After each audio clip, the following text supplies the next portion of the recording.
अस्सलाम वालेकुम and good evening. मैं हूं आपकी मेज़बान सना हारून। नाज़रीन, पाकिस्तान की सियासत में एक बात कभी पुरानी नहीं होती, हुकूमत गिरने की खबरें। फ़र्क सिर्फ इतना होता है कि तारीख बदल जाती है, दावे बदल जाते हैं, किरदार बदल जाते हैं, लेकिन सवाल वही रहता है, आखिर हुकूमत जा कब रही है। इस बार ये बहस इसलिए भी दिलचस्प है कि सिर्फ अपोजिशन नहीं बल्कि बिलावल भुट्टो जरदारी भी कह रहे हैं कि हुकूमत की टिक टिक टिक शुरू हो चुकी है। तो क्या वाकई उल्टी गिनती शुरू हो गई है, या ये भी सियासी दबाव बढ़ाने की एक नई हिकमत अमली? आइए पहले जरा सुनते हैं कि बिलावल भुट्टो जरदारी ने क्या कहा है। हमारा हक हाकमियत, हक मलकियत और हक रोज़गार का जदोजहद जारी रहेगा। ये तहरीक कश्मीर और गिलगित बल्तिस्तान के पहाड़ों तक महदूद नहीं रहेगा। इंशाअल्लाह ताला मैं इस तहरीक को पूरा पाकिस्तान में चलाऊँगा। और मेरे मुस्लिम लीग नवाज़ के दोस्तों के लिए जो पैगाम है वो सिर्फ इतना कि आपको वो आवाज़ सुनाई दे रही है, ज़रा गौर से सुने। टिक टिक टॉक, आपकी उल्टी गिनती शुरू हो चुकी है। नाज़रीन, बिलावल भुट्टो जरदारी ने कहा कि उनकी जो तहरीक है वो गिलगित बल्तिस्तान या सिर्फ कश्मीर तक महदूद नहीं रहेगी, बल्कि मुल्क गिर जो है वो एहतजाज की तहरीक चलाएंगे। और उन्होंने हुकूमत को इस बात के लिए खबरदार भी किया। उन्होंने कहा कि जी आपको टिक टॉक आवाज़ सुनाई दे रही, यानी उनका इशारा इस तरफ है कि हुकूमत की जो है उल्टी गिनती शुरू हो चुकी है। आपने बिलावल भुट्टो जरदारी का मौक़िफ़ भी सुन लिया, लेकिन उधर पाकिस्तान तहरीक इंसाफ भी हुकूमत के ख़िलाफ़ अपनी तहरीक को फ़ैसला कुन मरहले में दाखिल करने का दावा कर रही है, जबकि खैबर पख्तूनख्वा की क़यादत बानी PTI 9 मई के मुकदमात और जेल में मिलने वाली सहूलतों के हवाले से भी अपना वाज़ेह मौक़िफ़ दे रही है।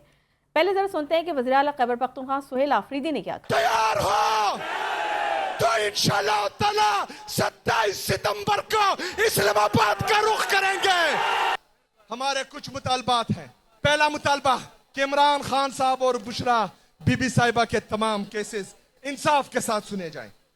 दूसरा मुतालबा कि इमरान खान साहब पर जो पाबंदियां लगी है, चाहे वो मुलाकातों पर है, चाहे उनके जाती डॉक्टर्स पर हैं, चाहे वो उनकी वकला पर हैं, चाहे दोस्तों पर हैं, वो सब उठानी चाहिए। इमरान खान साहब के साथ उनकी लीगल काउंसिल, उनके वकला, उनके फिजिशियन, डॉक्टर, उनके पॉलिटिकल दोस्त, उनकी फैमिली, इनकी मुलाकातें खोली जाए जल्द अज जल्द। अली अमीन साहब हर जलसे में वो अपने जेब से देता था।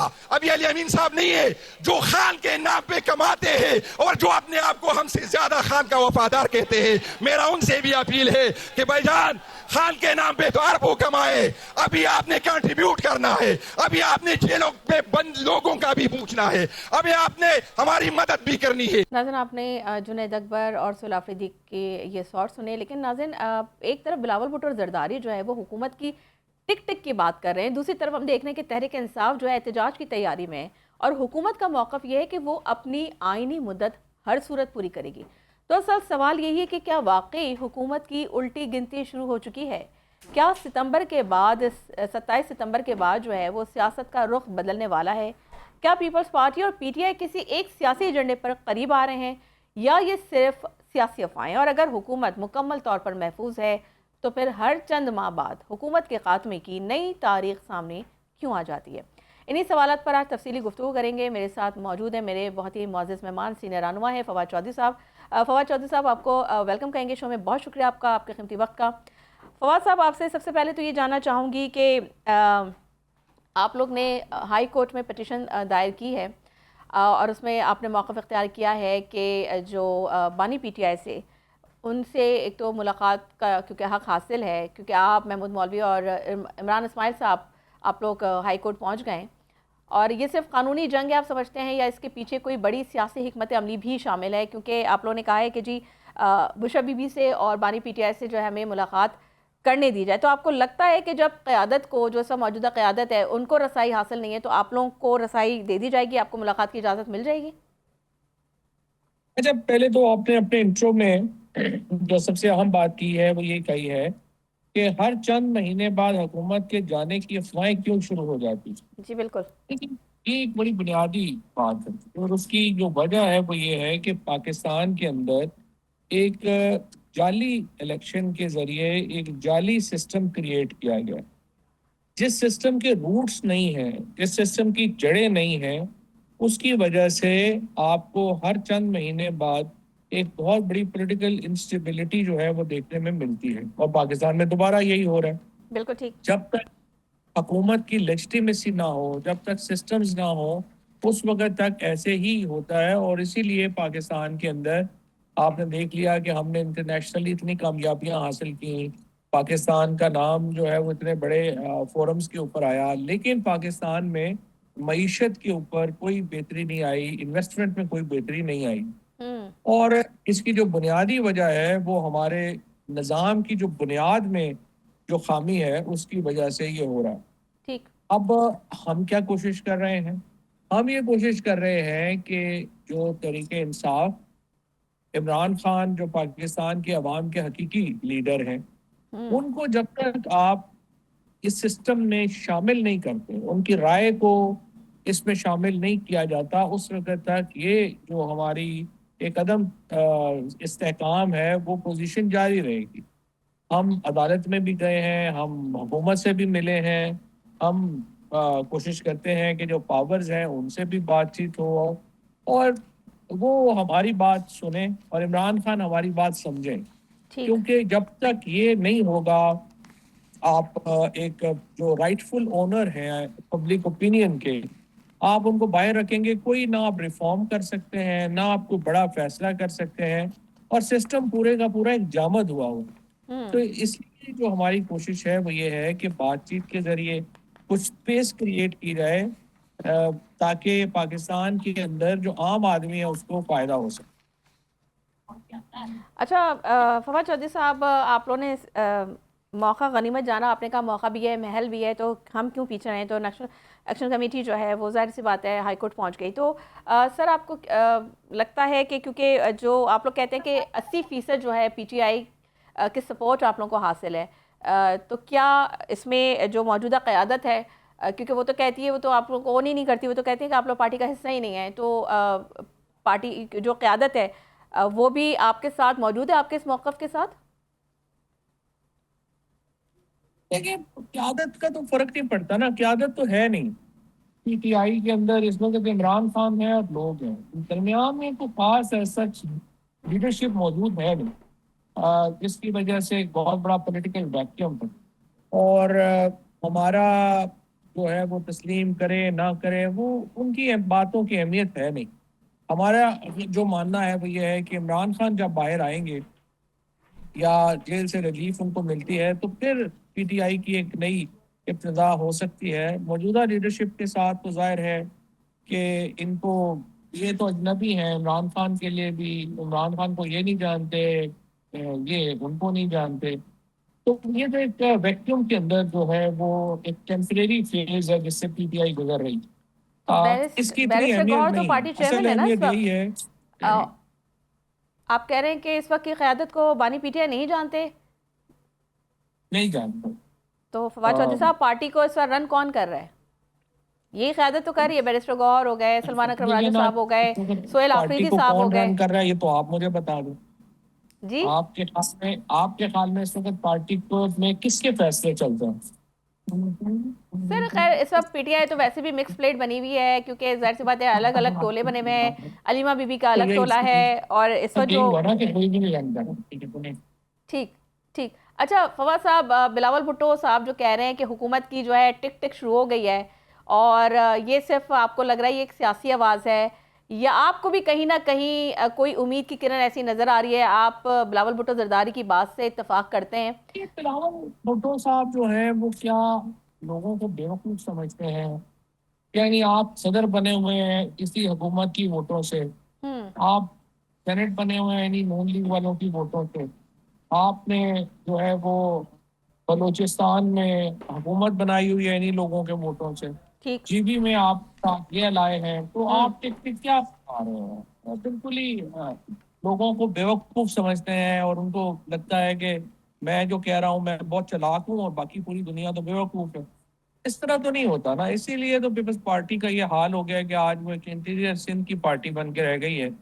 यानी आप उनको ये लग रहा है कि मैं ये बातें करूंगा तो लगेगा कि मैं कोई अपोजिशन में हूँ। इस तरह तो नहीं होता। जाहिर है कि जो बिलावल भुट्टो के बयानात हैं वो गैर संजीदा भी हैं और गैर जिम्मेदाराना भी हैं।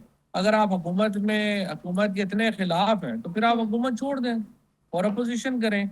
आप मीठा मीठा हक भी कर रहे हैं, कड़वा कड़वा थूक भी कर रहे हैं, इस तरह तो नहीं जो है आपकी क्रेडिबिलिटी बन सकती। और काफी बिलावल भुट्टो और आसिफ जरदारी साहब ने मेरा ख्याल है कि पीपल्स पार्टी को तो बिल्कुल ही फारिग कर दिया है as far as Punjab, KP, Balochistan is concern. अच्छा अच्छा, लेकिन फवाद चौधरी साहब, बिलावल भुट्टो जरदारी साहब ने तो जो है वो पीटीआई की तरफ हाथ बढ़ा दिया है। और अगर कल वोट ऑफ कॉन्फिडेंस की बात आती है, यानी क्योंकि ज़ाहिर है पीपल्स पार्टी का सर लहजा भी बदला हुआ है और उनके पास 74 सीट्स हैं, आपके पास 89 सीट्स हैं, तो ऑब्वियसली अगर आप और पीपल्स पार्टी अगर मिल जाते हैं तो ऑब्वियसली नंबर गेम तो पूरा हो जाएगा, तो वो तो काफ़ी होगा वोट ऑफ नो कॉन्फिडेंस लाने के लिए हुकूमत के खिलाफ। तो अगर ऐसी कोई सिचुएशन आती है तो आप पीपल्स पार्टी का साथ देंगे, आपकी जमात, मतलब पीटीआई आप देखिए, समझते हैं कि वो साथ देगी? ये फैसले करना पीपल्स पार्टी के इख्तियार में है नहीं। ना वो अपनी मर्जी से इस हुकूमत का हिस्सा बने हैं, ना वो अपनी मर्जी से ये हुकूमत छोड़ सकते हैं। और इस वक्त जो सूरत हाल है उसके अंदर पीपल्स पार्टी का रोल बड़ा महदूद है। ये फैसले सियासी तौर के ऊपर उन्होंने गिनती में या वहां पे जाके कोई तकरीर करनी है तो चले वो तकरीर कर ले, लेकिन नून लीग और पीपल्स पार्टी तो बिल्कुल एक है और उनमें कोई जो है वो ना वो लहदा चल सकते हैं ना ये लहदा चल सकते हैं। सो आई डोंट थिंक सो कि इसमें कोई ऐसी बात है कि जिसको आप समझें कि बिलावल भुट्टो के बयान को संजीदा लेने की कोई जरूरत है। मेरा नहीं ख्याल कि उनके बयान में कुछ भी संजीदगी है।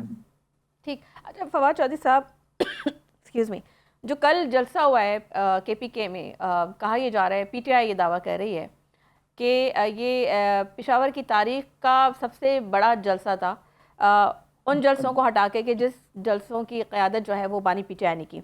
आप किस हद तक इस बात से इत्तेफाक करेंगे? और साथ साथ ये भी बता दीजिएगा कि जो 27 सितंबर को पीटीआई ने ऑब्वियसली एक इस्लामाबाद जाने की कॉल दे दी है, एक फैसला कुन करार दे दिया है 27 सितंबर को, और अगर इस दिन भी हुकूमत अपनी जगह कायम रही तो फिर अवाम जो है आपकी अगली डेडलाइन पर क्यों यकीन करेंगे?